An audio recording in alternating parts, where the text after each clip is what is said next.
1990க்கு முன்பு நம் வாழ்க்கை எப்படி இருந்தது? காலை எழுந்ததும் பசும்பால் வாங்க அப்பா வரிசையில் நின்றிருந்தார். வாங்கி வந்த தண்ணீர் கலக்காத பாலில் அம்மா டீ போட்டு கொண்டு வந்தார். குடும்பத்துடன் அமர்ந்து டீ குடிப்பதை கூட அவரவர் முகத்தை பார்த்து ரசித்து குடித்தோம். ஆர்ப்பாட்டமே இல்லாமல் நாம் அனைவரும் தொலைவில் உள்ள பள்ளிகளுக்கு கூட நடந்தே சென்றோம். ஆசிரியரின் மீது மரியாதையும் பயமும் இருந்ததே தவிர ஒரு நாளும் ஆசிரியரை தரக்குறைவாகவோ இழிவாகவோ ஒரு மாணவனும் நினைத்ததில்லை. பள்ளி முடித்து வீட்டுக்கு வந்ததுமே பையை தூக்கி போட்டுவிட்டு தெருவில் கும்பலாக விளையாடினோம். விளையாட்டில் கூட ஆங்கிலம் கலக்காத தமிழ் நம் அனைவர் நாவிலும் வீரியமாக தோற்றியிருந்தது. மாலை 4 மணிக்கு மேல் நம் அக்கா தங்கைகளுக்கு அம்மா அழகாக சடை போட்டு விட்டார். உதிரியாக வாங்கிய பூக்களை மல்லி மற்றும் பிச்சிப்பூ வாழை நாரால் சிறு சிறுக கட்டி அதை அக்கா தங்கைக்கு அம்மாவே தன் கையால் குத்தி அழகு பார்த்தார். மாலையில் நம் தாத்தாவும் அப்பாவும் ஒன்றாக அமர்ந்து தூர்தர்ஷனில் செய்திகள் பார்த்தார்கள். வெள்ளிக்கிழமையன்று குறைந்தபட்சம் 10 பேராவது ஒன்றாக அமர்ந்து இரவு ஒளியும் பார்த்தோம். அம்மாக்களுக்கு அன்று சீரியல் என்றாலே என்னவென்று பொருள் தெரியாமல் வீட்டு வாசலில் அமர்ந்து நம் விளையாடுவதை வேடிக்கை பார்த்தனர். ஊற வைத்த அரிசியை ஆட்டுக்கல்லில் போட்டு அம்மா இட்லிக்கு மாவை அரைத்தார்.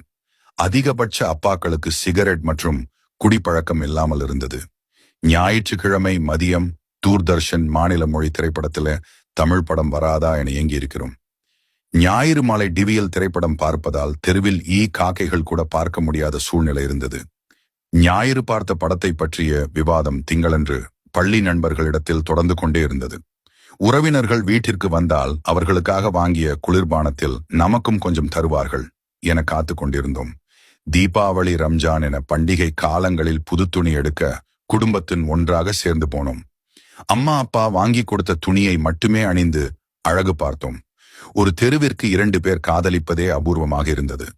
அன்றைய காதலர்கள் காதலில் தோற்றால் தற்கொலை செய்து கொண்டனர். பண்டிகை காலம் வந்தால் வாழ்த்து அட்டை, கிரிட்டிங் கார்டு வாங்க கடைகளில் அலைமோதினோம். 10வது மற்றும் 12வது ரிசல்ட் பார்க்க தினத்தந்தி வாசலில் தவம் கிடந்தோம். யாராவது செல்போன் சாதாரண 1010 வைத்திருந்தால் அதை ஆச்சரியமாக வாங்கி தொட்டு பார்த்தோம். நம் அக்காவும் தங்கையும் குதிரைவால் சடை போட்டு வீதிகளில் வலம் வந்தனர். பணக்கார வீட்டு இளம் பெண்கள் BSASLR சைக்கிள் வைத்திருந்தார்கள். 10ல் குறைந்தபட்ச 8 வீட்டில் உள்ள குழந்தைகளிடம் உண்டியல் பழக்கம் இருந்தது. போன கரண்ட் திரும்ப வந்ததும் கைத்தட்டி ஆரவாரப்படுத்தினோம். வருடத்திற்கு ஒரு முறை குடும்பத்துடன் சினிமாவுக்கு போவதே பெரிய விஷயமாக இருந்தது. வீட்டில் யாருக்காவது திருமணம் நடந்தால் கிடைக்காத ஏதோ ஒரு அபூர்வ பொருள் கிடைத்தது போல் மிகுந்த மகிழ்ச்சியுடன் காணப்பட்டோம். ஊருக்கே ஒருவரோ இருவரோ தான் வெளிநாட்டில் வேலை பார்ப்பவராக இருந்தார். 10ல் 8 கன்னி பெண்களின் தார்மீக ஆடை தாவணியாக இருந்தது. 10ல் 8 ஆண்களிடத்தில் வேஷ்டி கட்டும் பழக்கம் இருந்தது.